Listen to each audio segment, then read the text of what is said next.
દાહોદ જિલ્લાના ધાનપુર તાલુકા હેલ્થ કચેરી ખાતે રક્તપિત્તના દર્દીઓને પોષણ કીટ વિતરણ કરાઈ। રાષ્ટ્રીય રક્તપિત્ત નિર્મૂલન કાર્યક્રમ અંતર્ગત ગાયત્રી પરિવાર દાહોદના સહયોગથી કાર્યક્રમ યોજાયો। 20 દર્દીઓને પોષણ કીટનું વિતરણ, નિયમિત સારવાર અને પૌષ્ટિક આહાર અંગે અપાયું માર્ગદર્શન। ધાનપુર તાલુકા હેલ્થ કચેરી ખાતે રાષ્ટ્રીય રક્તપિત્ત નિર્મૂલન કાર્યક્રમ અંતર્ગત ગાયત્રી પરિવાર દાહોદના સહયોગથી રક્તપિત્ત દર્દીઓના માટે પોષણ કીટ વિતરણ કાર્યક્રમનું આયોજન કરાયું હતું। કાર્યક્રમમાં ધાનપુર તાલુકાના કુલ 20 જેટલા રક્તપિત્ત દર્દીઓને પોષણ કીટનું વિતરણ કરાયું હતું। આ પ્રસંગે રક્તપિત્ત મેડિકલ ઓફિસર દર્દીઓને રક્તપિત્ત રોગ અંગે સમાજમાં રહેલી ગેરમાન્યતાઓ દૂર કરી અપીલ કરવામાં આવી હતી। સાથે જ નિયમિત અને સંપૂર્ણ સારવાર લેવાનું મહત્વ સમજાવવામાં આવ્યું હતું। દર્દીઓને વ્યક્તિગત સ્વચ્છતા જાળવવા, હાથ પગની યોગ્ય સંભાળ રાખવા, સંતુલિત અને પૌષ્ટિક આહાર લેવાની સાથે જ સારવાર દરમિયાન તબીબીની સલાહનું પાલન કરવા માટે માર્ગદર્શન આપવામાં આવ્યું હતું।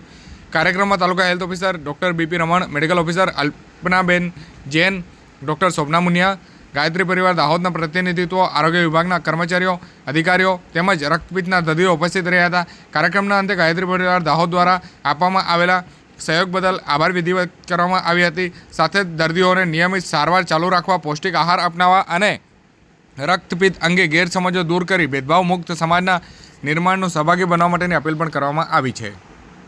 દાહોદ જિલ્લાના ઝાલોદ નગરમાં સબ ડિસ્ટ્રિક્ટ હોસ્પિટલની મુલાકાતે પહોંચ્યા આમ આદમી પાર્ટીના પ્રભારી અનિલ ગરાસિયા। હોસ્પિટલની સુવિધાનું નિરીક્ષણ કરી સરકાર સામે ઉઠાવ્યા અનેક પ્રશ્ન।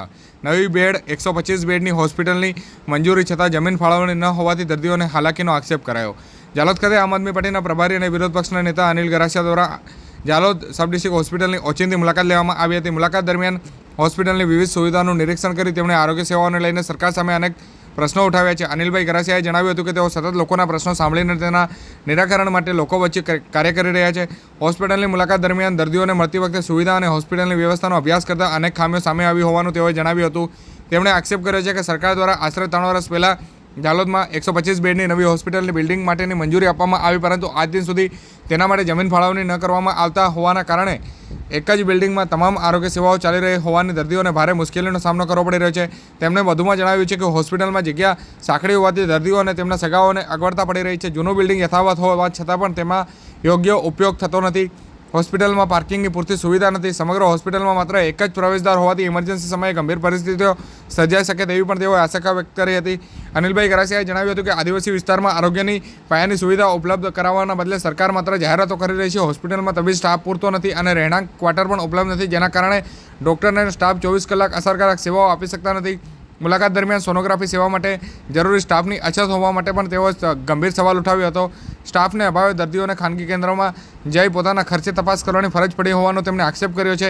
હોસ્પિટલની સુવિધામાં તાત્કાલિક સુધારો કરવામાં આવે, નવી હોસ્પિટલ માટે જમીન ફાળવણી કરવાની પ્રક્રિયા ઝડપથી પૂર્ણ કરવામાં આવે અને આરોગ્ય સેવાઓને વધુ સુધાર બનાવવામાં આવે તેવી અનિલ ગરાસિયા દ્વારા માંગ પણ કરવામાં આવી છે।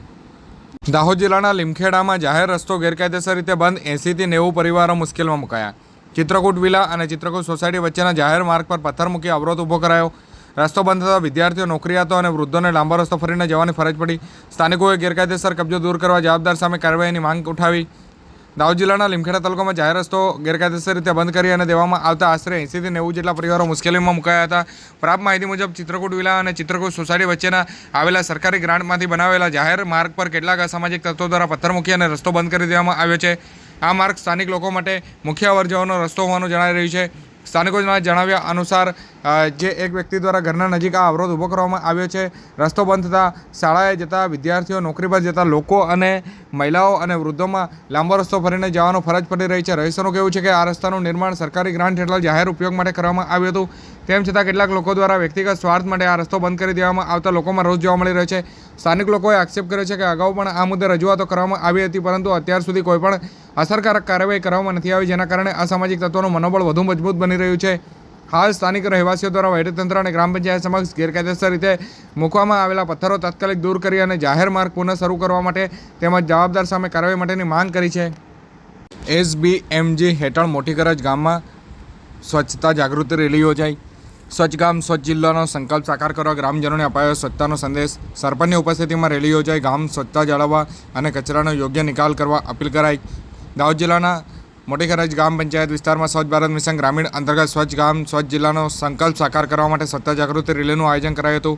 ગ્રામ પંચાયતના સરપંચની ઉપસ્થિતિમાં યોજાયેલી આ રેલીમાં ગામને સ્વચ્છતા જાળવવા, ગામને સ્વચ્છ રાખવા તેમજ જાહેર સ્થળોએ ગંદકી ન કરવા માટે જાગૃત કરવામાં આવ્યા હતા।